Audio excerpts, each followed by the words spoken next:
Hello, I'm Susan Murad from RIT NTID's Communications, Marketing, and Multimedia Services Department with a message from RIT Student Financial Services on information regarding credits and refunds. There are many consequences to this global pandemic and a confluence of challenges.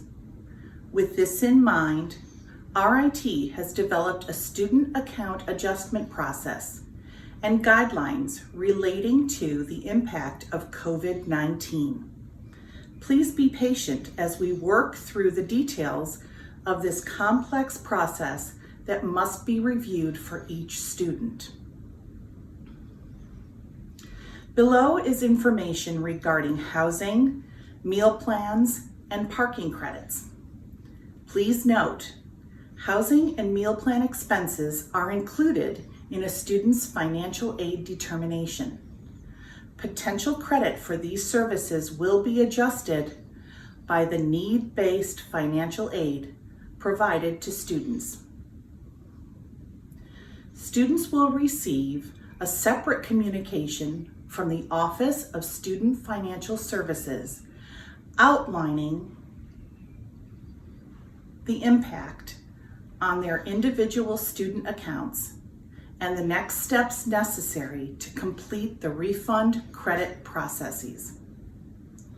See information below about an established call center dedicated to your questions. Not all situations can be detailed here. We are aware of exceptions and special circumstances and will address them in a timely fashion. Housing. RIT will issue a credit to the student account for those students who live in university-owned housing based upon the following schedule. Checkout by April 5th. Credit of 50% of the housing charge for the spring term. For information about the checkout process, go to mylife.rit.edu. Note, students who have checked out but left belongings will also be issued a credit. Meal plans. For students who have RIT meal plans, RIT will issue a credit to the student account based on the following.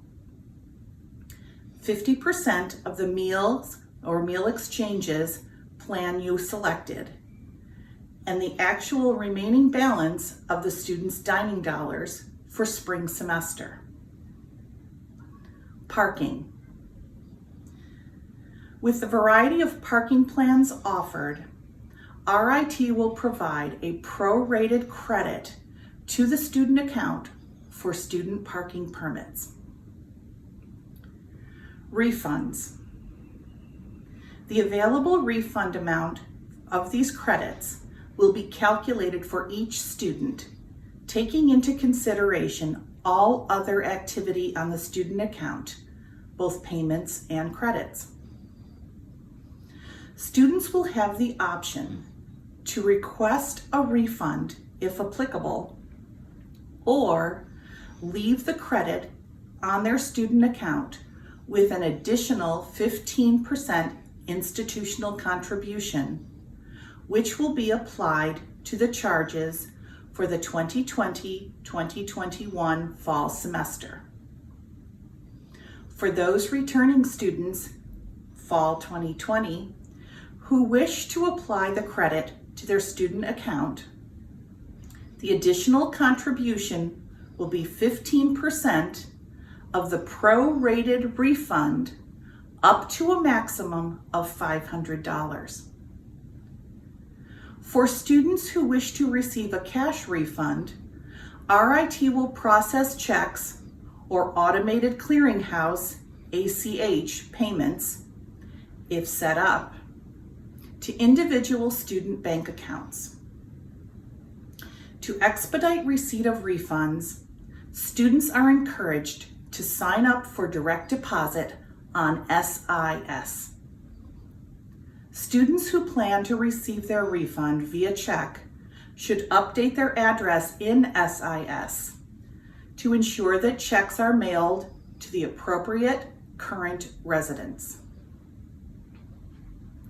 To maintain academic continuity and progress toward degrees, RIT is delivering courses via alternative delivery modes. Because academic courses are available and we are past the tuition refund due date, the university will not be adjusting tuition and required fees which fund instruction and support of the university's academic mission. Call center activated and RIT coronavirus website. A call center is available to answer your questions. The call center number is 585-475-3500 or 1-833-323-0002.